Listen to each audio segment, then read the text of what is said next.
من فيض مولانا الغفور قرآن رب العالمين جاء لنا نبراس نور فيه السعادة واليقين أسمى المعاني في السطور نسمو بها دنيا ودين نلقى الشفاعة في النشور بدلائل النور المبين في حفظه تحلو الأمور ما خاب من يرجو المعين نلقى الشفاعة في النشور بدلائل النور المبين بدلائل النور المبين.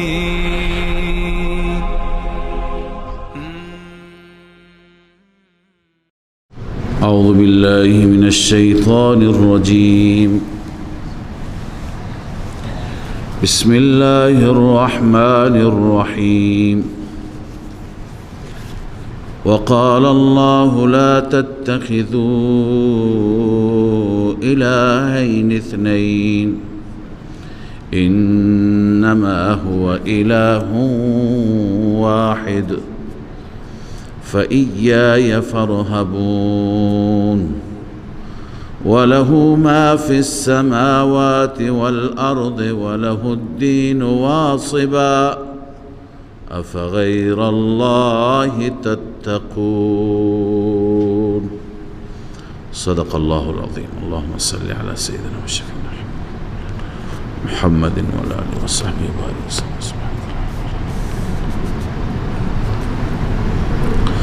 بعد از اینکه مجموعی از دلائل عقلیه در این سوره مبارکه خوانده شد،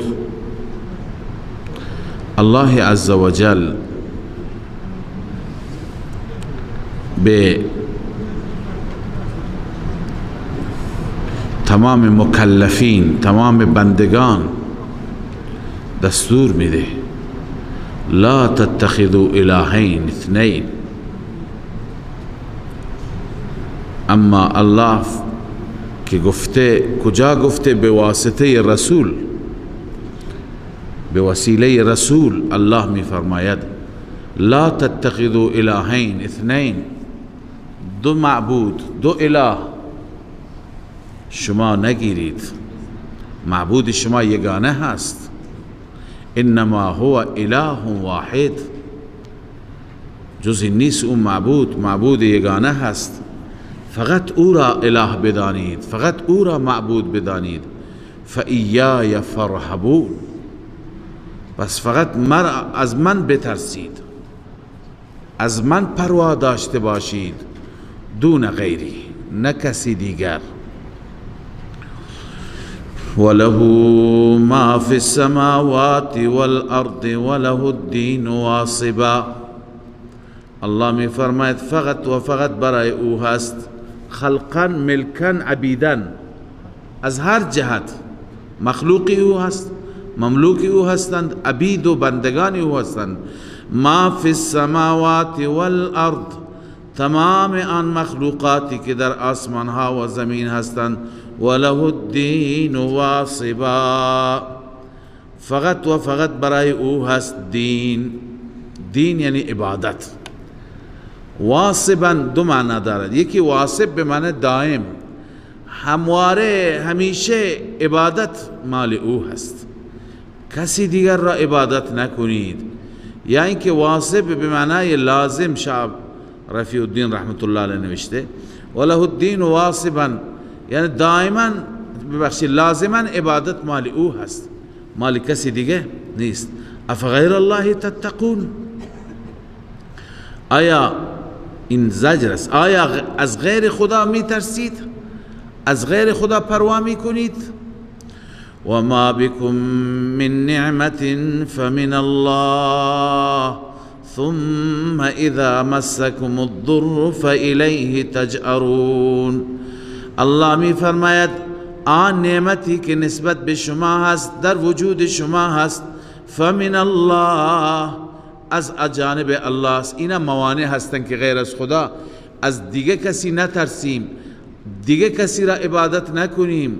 الله می فرماید که هر نعمتی که به شما هست فمن الله، از جانب الله است.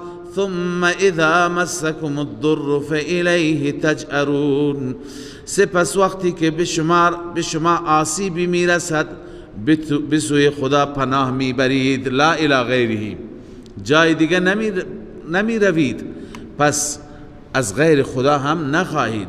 ثم اذا کشف الضر عنکم، سپس وقتی که دور می کند از شما آسیب را، از شما مصیبت را، اذا فریق منکم بربهم یشرکون، در این هنگام یک گروهی از شما نسبت به ربتان شریک میگیرید. مشکل شما که حل میشه شما شریک میگیرید دیگران را با خدای عزوجل.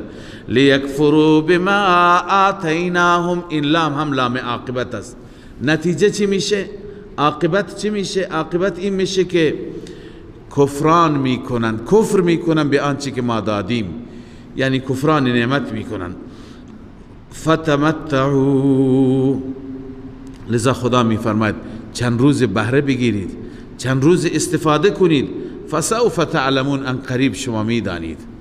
چی را میدانید؟ عاقبتکم، عاقبت کارتون را میدانید. ثم اذا کشف الضر ويجعلون لما لا يعلمون نصيبا مما رزقناهم، الله تعالی سرزنش میکند، توبیخ میکند اهل شرک را که آنان با وجود اینکه همه نعمتها از الله عزوجل هستند، برای آنانی که خودشون هم نمیدونند اونها معبودند، کیند کی نیستند، برای آنان سهمی از آنچه که ما تعیین کردیم سهمی جدا می کنند، سهمی از خیرات، از صدقات، برای خوشنودی اونها به نام اونها می دهند.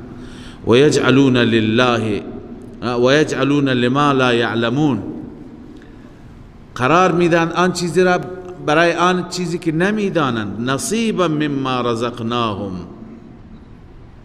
سهمی از آنچه که ما رزق دادیم.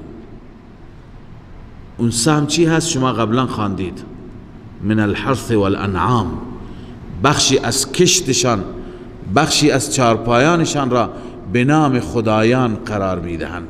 و جعلوا لله مما ذرأ من الحرث والانعام نصیبا فقالوا هذا لله بزعمهم و هذا لشرکائنا.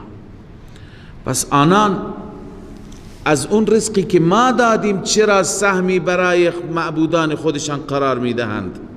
الله با تخویف و با تأکید و با سوگند الله ذکر می فرماید تالله لتسألن عما کنتم تفترون.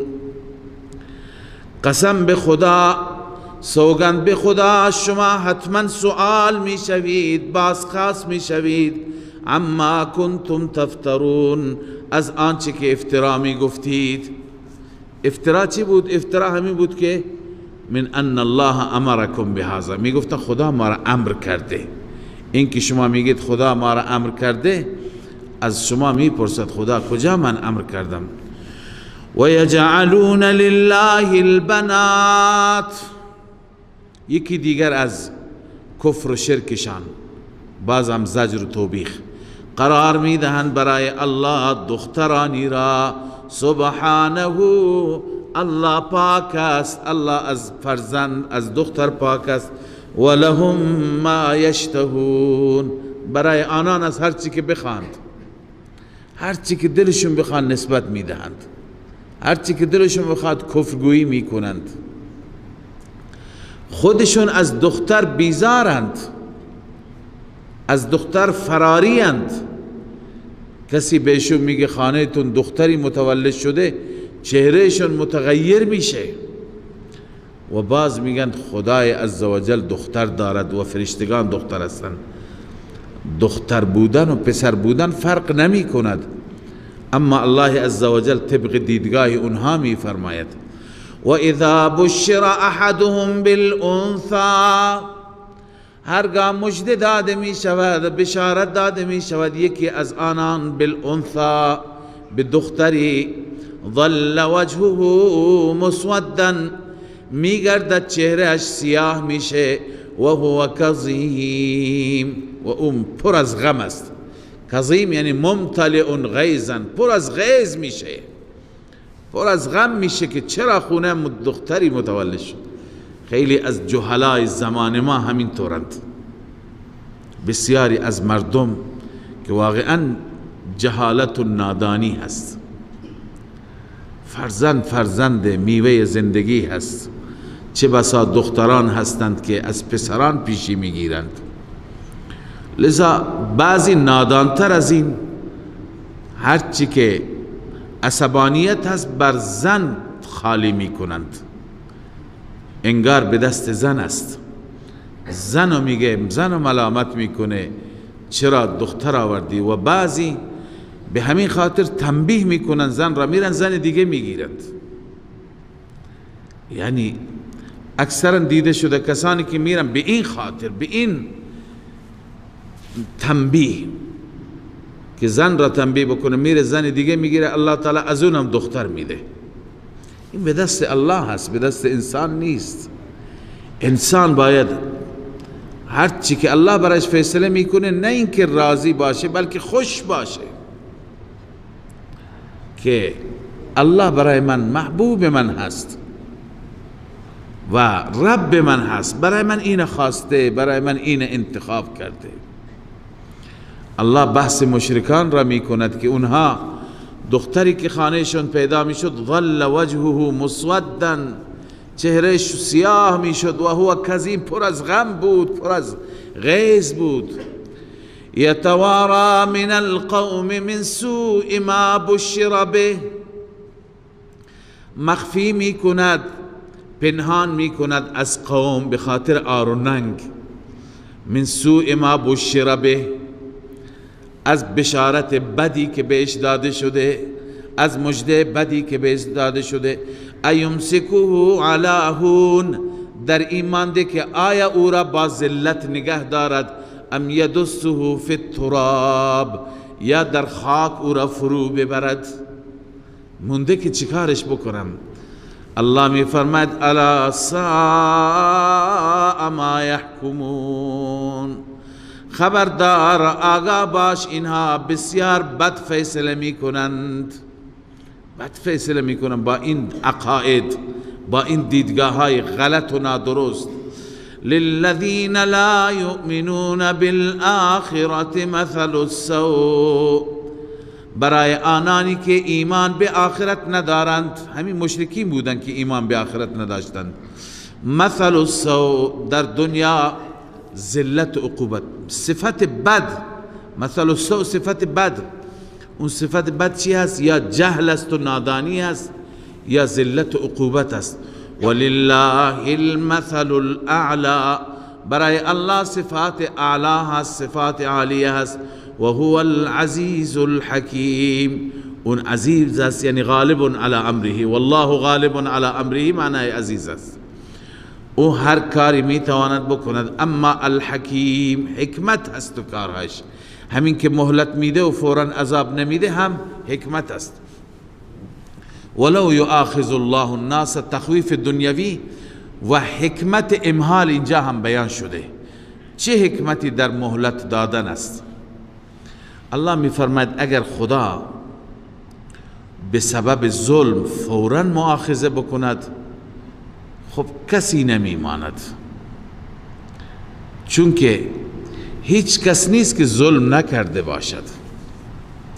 در میان آبا و اجداد ما ببینید، گذشتگان ما، هر کسی ظلم کرده، ستم کرده، گناه کرده، اگر به خاطر گناه فوراً خدا مؤاخذه بکند، فوراً عذاب بده، نسل‌های بعدی اصلا درست نمیشه. اون وقت ما نبودیم. پس این حکمت چی هست؟ امهال است که خدا مهلت میده، اینجا برای ظلم نمیگیره، جای گرفت مؤاخذه داره آخرت است.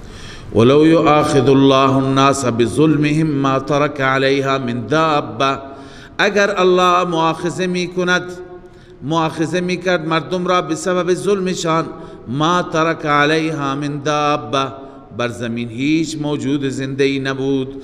ولكن یؤخرهم الى اجل مسمى، اما تاخیر میدهد، مهلت میده الله تا مدتی معین.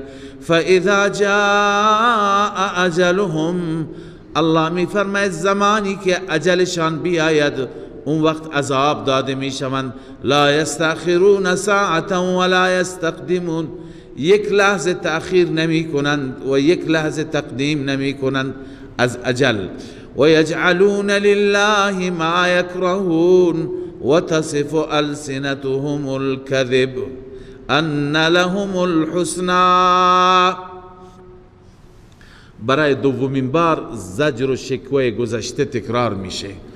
الله می فرماید که برای خدا انتخاب می کنند و قرار می دهند چیزی که خودشون نمی پسندند، اکراه دارند و دروغ و زبانشان به دروغ روان است و جاری هست و بیان می کند دروغ را.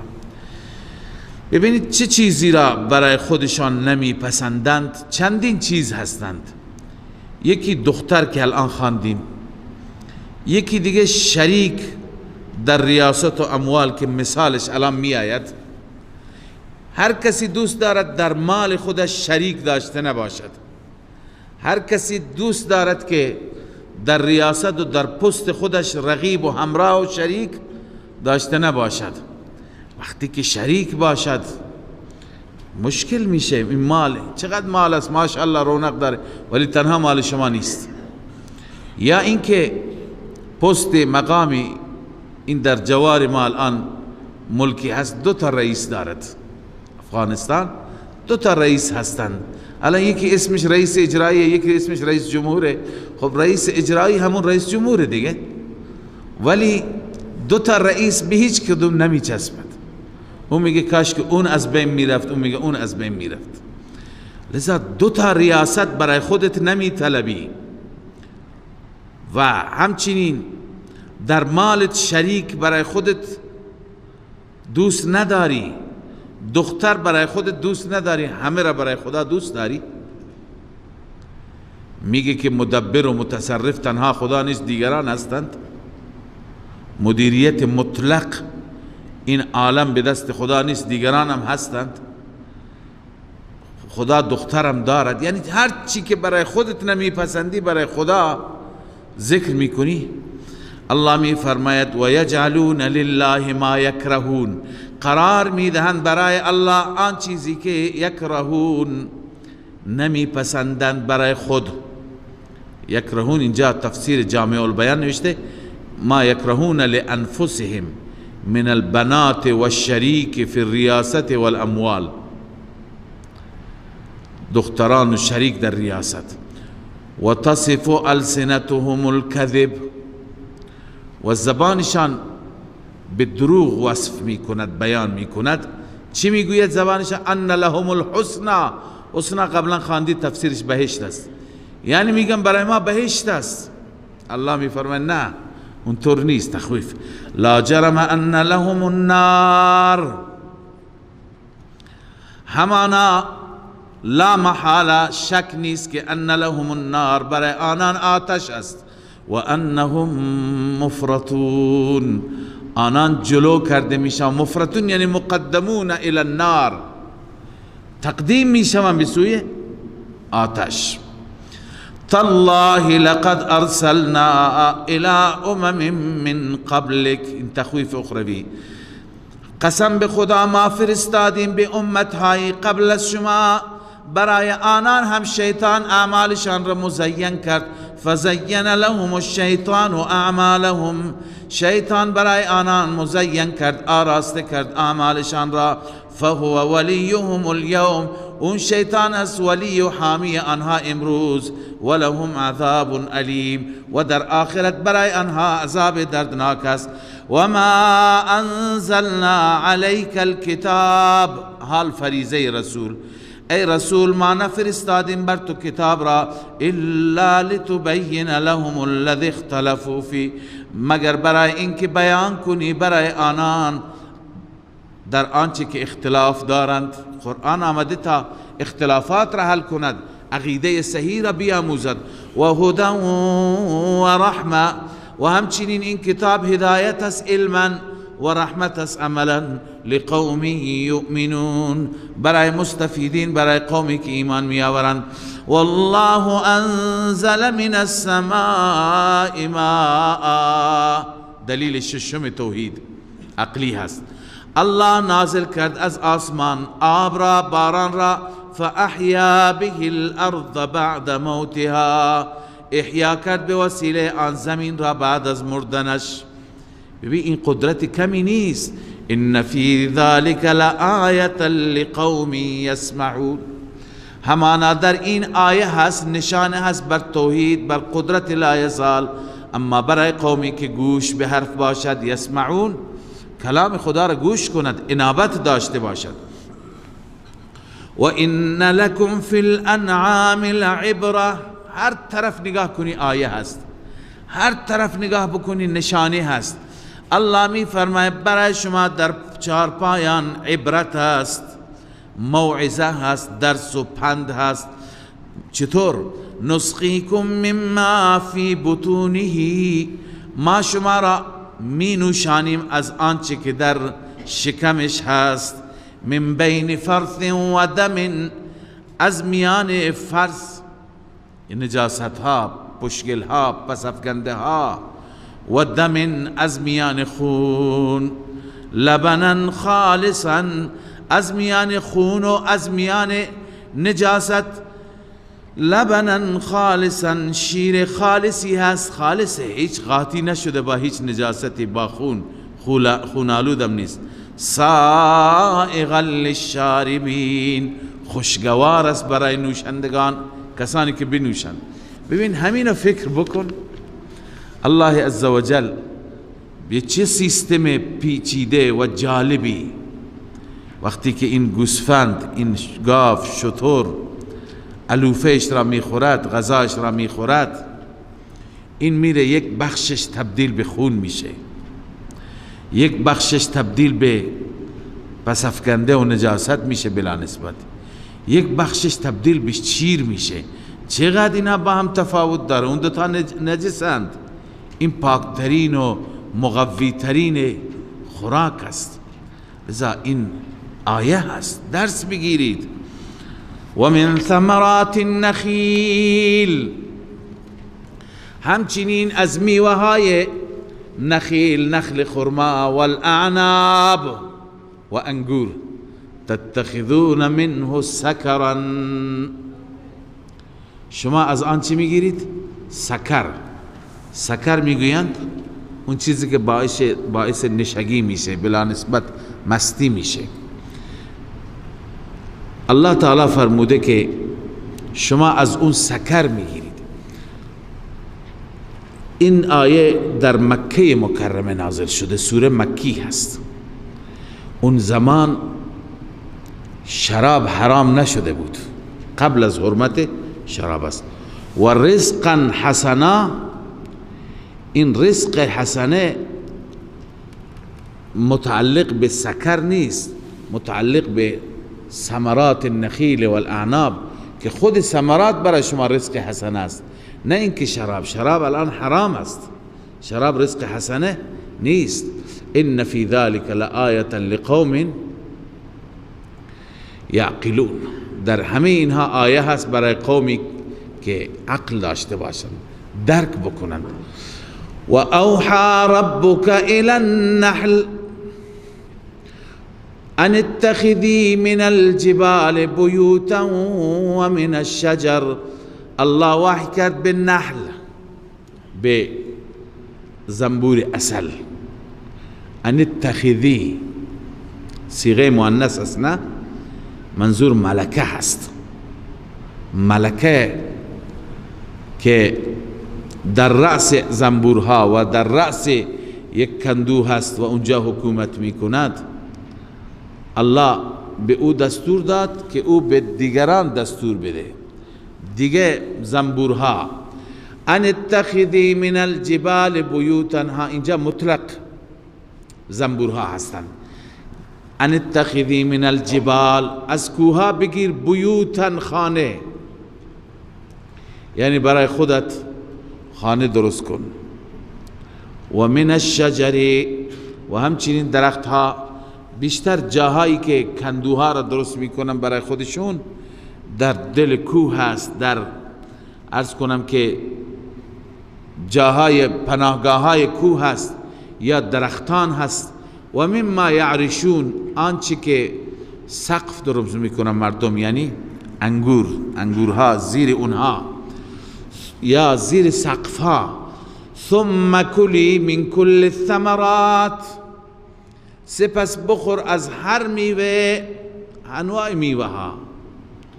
فسلکی سبل ربک ذللا، برو راهی که ربت نشان داده، ذللا یعنی تابع مستقیم، برو به کندویت برس.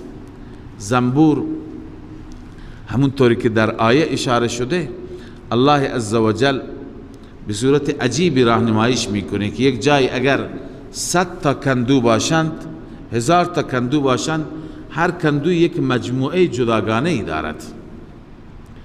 اینا که میرن دور دراز تو کوها، تو درختها، تو بوتها میگردن، از اون طرف که میاند یکی از اینها هم اشتباه نمیکنه، به کندوی دیگه نمیره، مستقیم به کندوی خودشون میاند.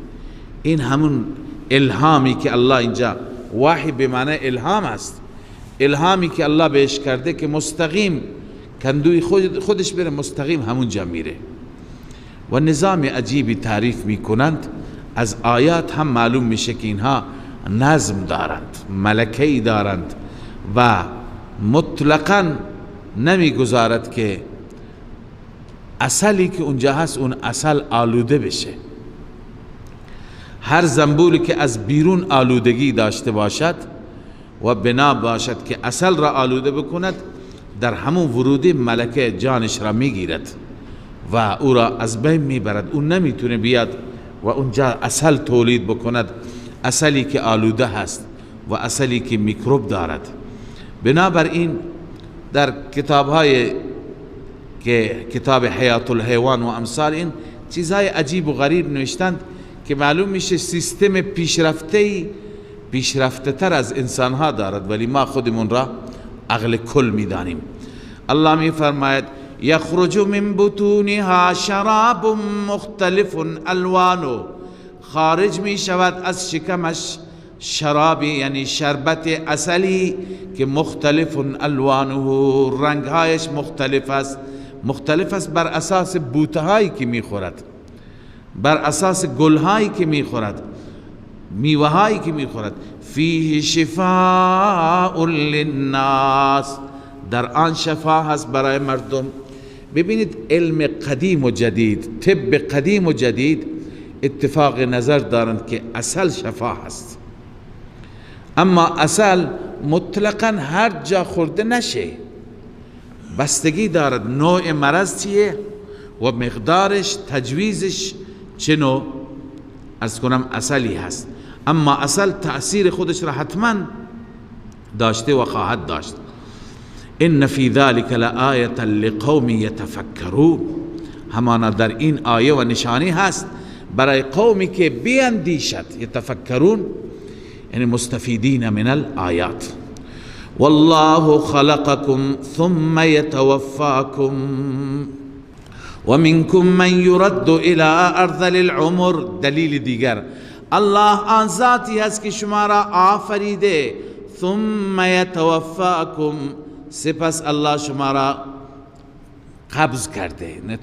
توفی اخذ الشیء کاملا، یتوفاکم بقبض ارواحکم، ارواح شما را قبض کرده، شما را کامل گرفته. و منکم من یرد الى ارذل العمر لکی لا یعلم بعد علم شیئا. بعضی از شما برگردانده می شوند، برده می شوند به ارذل عمر، به بدترین عمر، به پسترین عمر، عمری که اون عمر زیبایی نیست، عمر خوبی نیست، عمری است که رسول الله صلی الله علیه وسلم از او پناه خواست: اللهم انی اعوذ بک من ان ارد الى ارذل العمر. عمری که انسان دیگه همه چیز را فراموش می کند، فراموشی دست میده، الزایمر دست میده. گرچه الزایمر مریضی هست، در سن پایینتر هم میگیرد انسان را، ولی ارذل عمر وقتی که بیاد انسان لکی لا یعلم بعد علم شیئا، تا که نمیداند بعد از دانستن چیزی. یعنی همه چیز پاک میشه، همه چیز از بین میره. 2 ساعت پیش غذا خورده میگه هیچی نخوردم، 1 ساعت پیش نماز خوانده میگه نخواندم، هر دقیقه میخواند. لذا این همون عمر است. ان الله علیم قدیر، بدون شک الله تعالی دانا هست و قدرت دارد. والله فضل بعض على بعض في الرزق. اینجا خدای عزوجل مثلی بیان می فرماید برای توحید و شرک و برای معبود بحق و معبود باطل. ببینید حاصل این مثال این است: شما انسان ها متفاوتی در دنیا از نظر مادیات، از نظر مالی. مثلا یکی هست، یک آقایی هست سرمایدار هست، مال دارد، پول دارد، میلیارد دارد و یک برده هم دارد. این برده مملوکش هست، غلامش هست، مملوکش هست، در ملکش هست. آیا این کسی که میلیاردر هست این کار را می کند که همین برده خودش را، که این برده را مثلا به 1 میلیون تومان به پول خریده، نصف سرمایهش را به او بدهد، بگوید تو شریک من؟ این کار را کسی می کند؟ دیگری را میاره با خود مساوی می کند؟ هرگز نمی کند. پس همین مثال را برای خدا بدان. الله عزوجل خالق هست، مالک هست، رازق هست، تمام خزائن آسمان ها و زمین مال او هست. آیا خدا یک بنده ای را که مقرب خدا باشه، مملوک باشد، مخلوق باشد، اون بنده را بیاورد و نصف الوهیتش را به او بده، بگه این اختیارات مال تو، این تصرفات مال تو، این کارهای مرا تو بکن، خداییش را العیاذ بالله به او بده؟ این مثال اول برای فهم مسئله. والله فضل بعضكم على بعض في الرزق. خداوند فضیلت داده بعضی را بر بعضی در رزق، بعضی سردارید، بعضی برده هستید. فما الذین فضلوا، نیستند آنانی که فضیلت داده شدند، آنانی که خدا اونها را بهتر قرار داده، برادی رزقهم، رزقشان را رد نمی کنند، نمی دهند، علی ما ملکت ایمانهم، به برده هایشون نمی دهند که فهم فیه سوا، که اونها در اون برابر باشند، یعنی آقا و مملوک، برده و ارباب هر دو برابر باشند. این کار را نمی کند. پس خدا این کار را می کند. افا بنعمت الله یجحدون، آیا به نعمت خدا شما انکار می کنید؟ احسانات خدا را فراموش کردید که برای خدا از مخلوقات خودش شریک قرار دادید؟ والله جعل لكم من انفسكم ازواجا، الله قرار داد برای شما، برای بقای شما، از جنس خود شما، من انفسكم یعنی من جنس انفسكم، همسرانی. و جعل لكم من ازواجكم بنین، و بعد از این ازواج و همسران شما برای شما فرزند و نوه و حفده. فرزند و عرض کنم که نوه نبیره برای شما درست کرد. و رزقکم من الطیبات، از طیبات، از مالهای پاکیزه به شما رزق بخشید. افبالباطل یؤمنون و بنعمت الله هم یکفرون. آیا به باطل ایمان می آورند اینها و به نعمت خدا کفر می کنند؟ بنویسی بعد از این دلایل، یعنی بعد از این دلایل باز هم به باطل و نسبت به نعمتهای الهی ناسپاسی می کنند. ببین درباره مثال اول که خواندیم علامه ابن کثیر نوشته، این که مثال اول این بود که یکی از شما برده‌ای داشته باشد، آیا نصف مال را به او میده، او را شریک میگرداند؟ نوشته انتم لا ترضون ان تساووا وعبیدکم فیما رزقناکم، شما راضی نمیشوید که شما مساوی باشید، ان تساووا وعبیدکم، شما و برده های شما برابر باشید، فیما رزقناکم، در رزقی که ما به شما دادیم. فکیف یرضاه تعالی، پس خدا چطور راضی میشه به مساوات عبید له فی الالوهیت و التعظیم، برابر کنید بنده های او را و عبید او را در الوهیت و در تعظیم، مثل خدا تعظیم کنید اونها را، مثل خدا سجده کنید، مثل خدا در مقابلشون کرنش و رکوع کنید. خدا چطور راضی میشه؟ بله، افبالباطل یؤمنون و بنعمت الله یکفرون، نعمت خدا را کفر کردن چیه؟ ببین یکی از صورتهای نعمت خدا را کفر کردن اینه که نعمت از سوی خداست اما نسبت به سوی غیر خداست. نعمت را خدا داده ولی این میگه که غیر خدا به من بخشیده. بنده مثال عرض کردم، فرزند را خدا داده، این میگه پیر بخش یا نبی بخش، ولی بخش، نسبت میده به طرف دیگران، یا پیر داد، اینها میگه به من دادند. در هر عرض کنم خدمت شما که اصطلاحی یا عبدالحسین، عبدالرسول، هر جای این هست که نسبت به نعمت الله ناسپاسی هست. نعمت را خدا داده، نسبت به غیر خدا میده.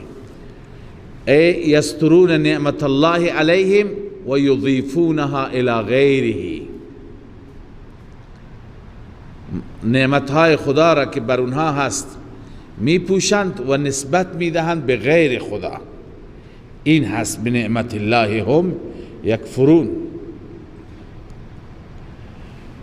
بله، قال رسول الله صلی الله علیه و سلم، قال الله تعالی، حدیثی هست تکان دهنده، رسول الله صلی الله علیه و سلم می فرماید خدا فرموده انی والجن والانس فی نبأ عظیم، من خدا و جنات و انسانها در خبر و نبأ عجیب و عظیمی هستیم.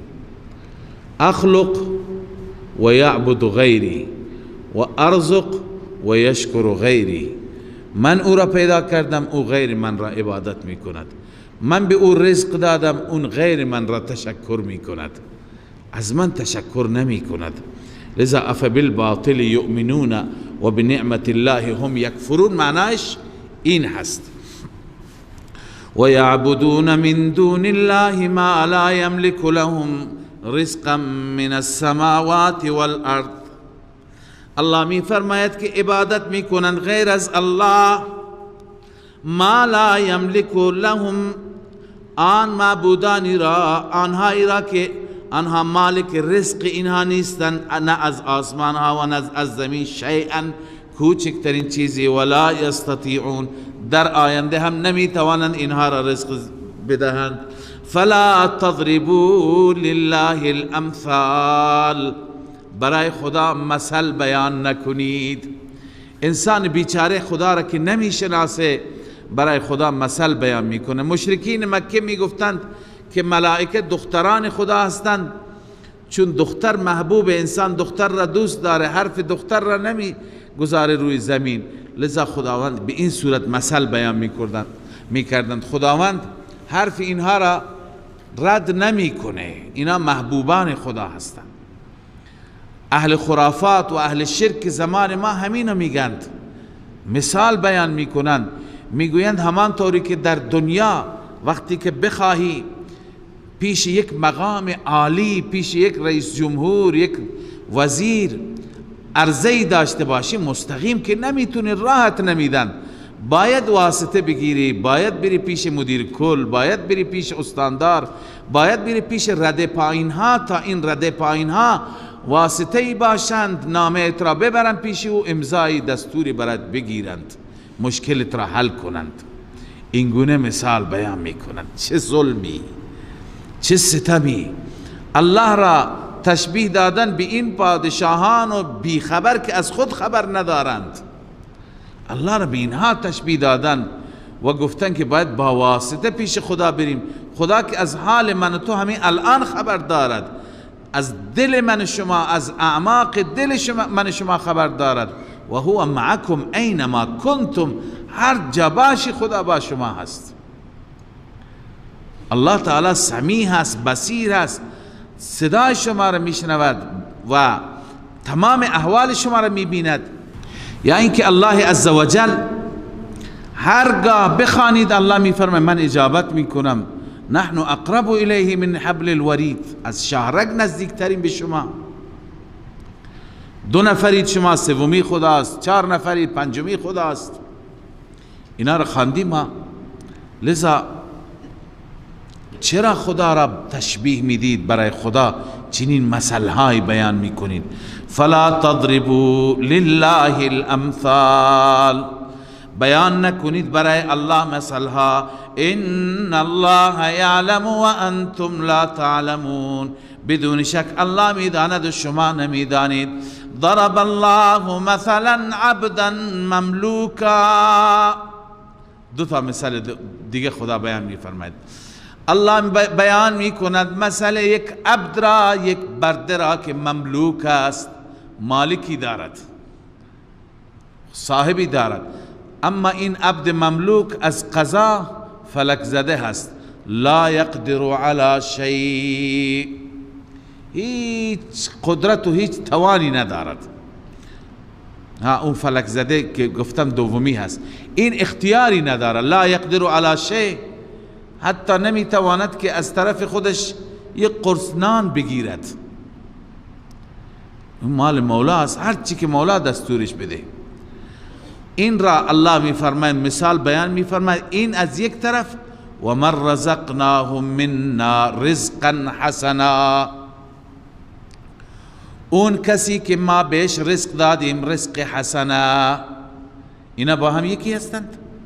اونی که رزق حسنا دارد فهو ينفق منه سرا و جهرا، او خرج میکنه از طرف خودش سرا و جهرا، یعنی در خفا و در علن.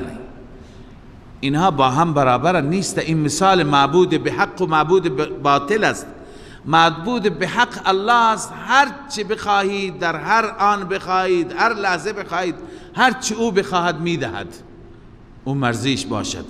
یکی را زنده میکند، یکی را میکشد، یکی را مریضی میده، یکی را شفا میده، یکی را مال میده، یکی را فقیر میکند. خب این آیه برابر است با اونی که مثل یک برده هست که نمیتواند یک نان بگیره. عرض کردم خب این بقیه معبودانی که شما معبود قرار دادید و خدا قرار داد، اینا هیچ اختیاری ندارند. اینا به اندازه قطمیر، پوست عرض کنم که هسته خرما هم اختیار نداره. ما یملکون من قطمیر. پس چرا اینها را میخوانید؟ این یک مثال. هل یستوون، آیا اینها برابرند؟ الحمدلله. از اینجا ثابت شد که تمام صفات الوهیت مال الله. بل اکثرهم لا یعلمون، بلکه اکثرشان نمیدانند. و ضرب الله مثل الرجلین، بیان میکند الله مثال 2 نفر را، 2 مرد را. احدهما ابکم، یکی از آن 2 تا لال هست. لا یقدر علی شیء، این همون فلک زده هست که گفتم هیچ چیزی نمیتواند بکند. و هو کل علی مولاه، او باری هست بر مولای خودش، بر آقای خودش. اینما یوجه لا یأت بخیر، هر جا بفرستد او را خیر نمی آورد. منظور اینه که غلامی هست، اون برده است، اونم ناقص، لال هست، ناشنوا هست، از نظر عقل کودن هست، فقط بار هست بر مولا. این میگه کاش که من این برده را نداشتم، فقط بهش خرج میده، برایش کاری نمیکنه، به هر کاری میفرسته خرابش میکنه چون نمیتونه. پس آیا این برابر است با اون کسی که همه چیزش برابره، همه چیزش کامل است؟ و من یأمر بالعدل هل یستوی هو؟ آیا این برابر است با اون کسی که یأمر بالعدل، به عدل امر میکند، راهنمایی میکند، ارشاد میکند، و هو علی صراط مستقیم، بر صراط مستقیم است؟ اینا با هم برابرند؟ بازم مثال معبود باطل و معبود بحق. معبود بحق الله است، هر چیز را میداند، شما را قدم به قدم راهنمایی میکند، در همه شؤون شما را راهنمایی میکند. اما معبود باطل اون که خودش لال است، خودش ناشنوا است، شما صدایش بکن، ان تدعوهم لا يسمعوا دعاءكم، اون صدای شما را نمیشنود، او از حال شما خبر ندارد، اون چطور میتواند مشکل شما را حل کند؟ بله، بعد از این دوتا مثال الله عزوجل باز هم دلائل را بیان میفرماید که در این دلائل اولا بحث غیب هست، علم غیب. ولله غیب السماوات والارض، فقط و فقط برای الله غیب آسمان ها و زمین، لا لغیره، لا استقلالا ولا اشتراکا. غیر خدا کسی غیب ندارد، نه به صورت مستقل نه به صورت شریکی. و ما امر الساعة الا کلمح البصر، بیان قدرت، هم علم غیب دارد هم قدرت دارد، این دوتا لوازمه. و ما امر الساعة، نیست امر قیامت، الا کلمح البصر، مگر مثل چشم به هم زدن. چشم به هم زدن چقدر طول میکشد؟ یک پلک زدن چقدر طول میکشد؟ از این هم زودتر الله قیامت را برپا میکند. او هو اقرب، یا نزدیکتر از آن. ان الله علی کل شیء قدیر، بدون شک الله به هر چیز قادر است. والله اخرجکم، این دلیل دیگری هست، یا ششم یا هفتم. والله اخرجکم من بطون امهاتکم، الله شما را بیرون کرد، شما را زنده کرد از شکم مادرانتان که لا تعلمون شیئا، هیچ چیزی نمیدانستید، در اون حالت جاهل محض بودید، اما الله به شما علم داد و اسباب و آلات علم داد. وجعل لكم السمع والابصار والافئده، اون الله قرار داد برای شما، گوش قرار داد، چشم قرار داد، دل قرار داد. لعلكم تشکرون، شاید شما شکر گزار باشید، شاید شما تشکر بکنید. تشکر چیه؟ با عبادت خدا یگانه هست، ولی شما به جای تشکر به سوی غیر الله تمایل دارید. الم یروا الی الطیر، آیا اینها نگاه نمی کنند به پرنده‌ای که مسخرات فی جو السما، مسخر و تابع و فرمانبر است در جو آسمان. ما یمسکهن الا الله، نگه نداشته اون پرندگان را در اون آسمان مگر الله. ان فی ذلک لآیات لقوم یؤمنون، همانا در این آیات هست، نشانات هست برای قومی که ایمان بیاورند، از این آیات و نشانات درس میگیرند، بهره میگیرند. والله جعل لكم من بیوتکم سکنا، الله عزوجل قرار داد برای شما از خانه هایتان سکن، یعنی خانه ها را موجب سکون و آرامش، مسکن برای شما قرار داد. وجعل لكم من جلود الانعام، و الله قرار داد برای شما از پوست چارپایان، بیوتا تستخفونها، خانه هایی که شما آنها را سبک میدانید. از پوست چارپایان، نه این خیمه سیاه، چادر سیاه، این را از پوست و از موی حیوانات میگیرند. لذا خانه هایی که تستخفونها، شما این خانه ها را، این خیمه ها را چی؟ برای شما سبک هستند. یوم ظعنکم و یوم اقامتکم. ظعن به معنی سفر، کوچ. وقتی که شما برای ییلاق و قشلاق این طرف اون طرف کوچ میکنید و روزی که اقامه میکنید یک جا قرار میگیرید، دیگه خانه هر جا با تو همراه هست. این ساختمان که برده نمیشه، اون را چارلا میکنی، روی شتر میگذاری، روی درازگوش میگذاری، هر جا میری. چقدر راحت انسان. اینه کی برای درست کرده؟ الله. لذا الله میفرماید یوم بیوتا تستخفونها، بیوتی که شما در آنها احساس سبکی میکنید، آنها را سبک میبینید. یوم ظعنکم، روزی سفر شما و روز اقامت شما. و من اصوافها و اوبارها و اشعارها، همچنین از پشم گوسفندان. اصواف بنویسید گوسفند. و اوبارها، از وبرشان، موی شتر را میگن وبر، پشم شتر. و اشعارها، و موی بز، گوسفند سیاه. اثاثا و متاعا الی حین، برای شما کالا هست، اساس هست، وسائل، همه نوع وسائل رفاهی. چه به عنوان فرش از اونها درست میکنید، نمد درست میکنید، فرش درست میکنید، چه چادر درست میکنید، چه لباس درست میکنید، همه چیز. و متاعا الی حین، و کالای بهره‌گیری هستا مدتی. والله جعل لكم مما خلق ظلالا، الله قرار داد برای شما از آنچه که خلق کرده، ظلالا، سایه. برای شما خدا سایه درست کرده. و جعل لكم من الجبال اکنانا، و قرار داد برای شما از کوها پناهگاهی در دل کوه شما درست میکنید. و جعل لكم سرابیل تقیکم الحر، و الله قرار داد برای شما جامه های، پیراهن هایی که تقیکم الحر، شما را از گرما حفاظت میکنن. و سرابیل تقیکم بأسکم، و همچنین پیراهن هایی که شما را از جنگ حفاظت میکنن. منظور لباس زرهی هست. اینا را همه را الله برای شما تدارک دیده. كذلك يتم نعمته عليكم، این گونه الله نعمتش را بر شما تکمیل میکند.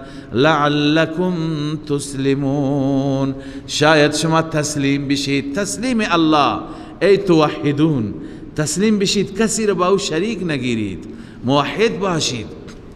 الله این تمام دلائل را ذکر فرمود. فان تولوا، این متعلق به همه دلائل گذشته است.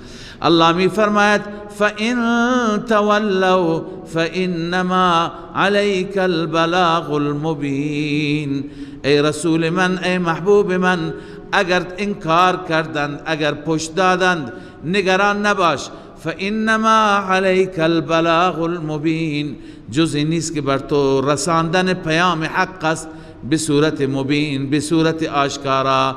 یعرفون نعمت الله، اینها نعمت خدا را میشناسند، یعنی یقرون بانها من عنده. جلالین گفته اینها همه اقرار میکنند که نعمت ها از جانب الله. ثم ینکرونها، سپس اون نعمت ها را انکار میکنند. و اکثرهم الکافرون، اکثر اینها کافرند، منکر خدا هستند، منکر توحید هستند. خب بعد از اینکه الله تعالی فرمود فانما علیک البلاغ، ای حبیب من تو وظیفت را انجام بده، بیشتر نگران نکن خودت را. و یوم نبعث من کل امت، از اینجا تخویف اخروی، یعنی وقتی که اونها تسلیم نکنند به حال خود رها نمی شوند، الله بازخواست می کند. و یوم نبعث من کل امت شهیدا، روزی که ما مبعوث میکنیم، بلند میکنیم از هر امت گواهی، یعنی پیامبرشان میآیند بر علیه یا بله امت گواهی میدهند. ثم لا یؤذن للذین کفروا، سپس اجازه داده نمی شود برای کفار. به چی اجازه نداده نمی شود؟ فی الاعتذار، عذر خواهی کردن. ولا هم یستعتبون، و نه از اونها توبه پذیرفته میشه، معذرت خواهی پذیرفته میشه. و اذا رأى الذین ظلموا العذاب، الله می فرماید هرگاه این ظالمان، این مشرکان و کافران ببینند عذاب خدا را، فلا یخفف عنهم، هیچ مقداری از اونها تخفیف نمیشه مطلقاً. ولا هم ینظرون، و نه آنها مهلت داده میشوند. و اذا رأى الذین اشرکوا شرکاءهم، هرگاه ببینند کسانی که شرک کردند شرکایشان را ببینند، یعنی بزرگان خودشان را، اونایی که اونها را کاری میدانستند، رئیس میدانستند، اون وقت به صورت اقرار جرم میگویند، اعتراف به جرم میگویند. چی میگویند؟ قالوا ربنا هؤلاء شرکاؤنا، بار اله اینها هستن شرکاء ما، الذین كنا ندعو من دونک، آن شرکایی که ما اینها را بغیر از تو میخواندیم، اینها همونهایی هستند که ما در دنیا از اینها استمداد میکردیم. فالقوا الیهم القول انکم لکاذبون، اون شرکا سخن را میاندازند، یعنی سخنشون را رد میکنند، سخن میاندازند، ابراز سخن میکنند، اظهار نظر میکنند، میگویند شما دروغ میگویید، شما ما را عبادت نکردید، بل كنا عن عبادتكم لغافلین، ما که از عبادت شما بی خبریم، کی شما ما را صدا کردید، کی ما را پرستش کردید. و القوا الى الله یومئذ السلام، با هم بحث میکنند، هم دیگر را تکذیب میکنند، اما در محضر الله هر دو گروه تسلیم، خدایا ما اشتباه کردیم. و القوا الى الله یومئذ السلام، سلام یعنی صلح را در آن روز القا میکنند، پیشنهاد میکنند، ببخشید تسلیم را. و ضل عنهم ما كانوا یفترون، ضل بمعنی بطله، الله میفرماید هر چی که در دنیا افترا گفته بودند همه باطل میشه. یعنی چی؟ یعنی اونجا هیچ چیزی به دردشون نمیخوره. در دنیا میگفتن معبودان، خدایان، آلهه، اونها شفاعتی نمی کنند، اصلا باطل میشه همه سخنان اونها. الذين كفروا وصدوا عن سبيل الله، تخویف اخروی، آنانی که کفر کردند باز داشتند از راه الله، هم ضلال است هم اضلال، کفروا ضلال، صدوا اضلال. زدناهم عذابا فوق العذاب، می افزای ما در اونها عذابی را بالای اون عذاب اول، یعنی غیر از اون عذابی که به دلیل کفر و شرک است، عذاب دیگر می افزاییم، این به دلیل گمراه کردن دیگران است، اضلال. بما كانوا یفسدون، به سبب اینکه اینها فساد میکردن، یعنی به دلیل اضلال بنویس. و یوم نبعث فی کل امت شهیدا علیهم من انفسهم، الله می فرماید روزی که ما مبعوث میکنیم، بلند میکنیم از هر امتی، از امتهای گذشته، شهیدا علیهم من انفسهم، گواهی میآوریم از خودشان که با اونها همراه بوده. و جئنا بک شهیدا علی هؤلاء، ای پیامبر ما تو را به عنوان گواه بر این امت تو می آوریم. بر امت پیغمبر گواه میشه، اما خواندیم قبلا این مطلب را که پیغمبر میگه و کنت علیهم شهیدا ما دمت فیهم، بار الها تا زمانی که در میان اونها بودم من حاضر بودم، فلما توفیتنی کنت انت الرقیب علیهم. من این جمله عیسی را تکرار میکنم. لذا الله می فرماید و نزلنا علیک الکتاب تبیانا لکل شیء، این دلیل وحی است، ما کتاب را نازل کردیم که بیان کننده هر چیز است. ببین قرآن بیان کننده هر چیز، منظور هر چیزی که ما نیاز داریم در شریعت خودمان، در زندگی خودمان. تبیانا بعضی گفتن للحلال والحرام، لکل شیء را گفتن حلال و حرام.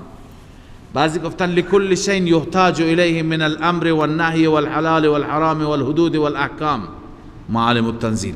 همه مفسران شبیه این عبارت دارند، لذا نازل کردیم کتاب را که بیان کننده هر چیز هست و هدى و رحمتا و بشرا للمسلمین.